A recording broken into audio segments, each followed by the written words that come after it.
बऱ्याच लोकांना कन्फ्युजन असतं की नक्की सेव्हिंग्स आणि इन्व्हेस्टमेंट यामध्ये काय फरक आहे? आता आपल्याला प्रत्येक वेळी ना खर्च करताना हे रिअलाइज झालं पाहिजे, की माझ्या पुढं नक्की काय ध्येय आहे. कारण जर ध्येय निश्चित नसेल, तर तुम्हाला सेव्हिंग आणि इन्व्हेस्टमेंट मधला अर्थ समजून सुद्धा आपण ऍक्शन नाही घेणार. आता इन्व्हेस्टमेंट म्हणजे नक्की काय? तर आता मला रिटायरमेंट करायची. तर रिटायरमेंट पहिला कॅल्क्युलेशन झालं पाहिजे ना, की रिटायरमेंटसाठी मला नक्की किती फंड लागेल, किती केटी लागेल. तर केटी म्हणजे काय, की एक आजच्या तारखेला समजा आपण एक मंथली काही खर्च काढतो. XYZ ₹50,000.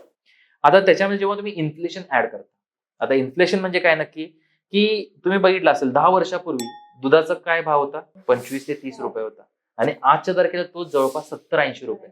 म्हणजे काय, महागाई तुमच्या दर 10 वर्षांनंतर तुमच्या त्या प्रोडक्टची प्राइस डबल पेक्षा जास्त करते.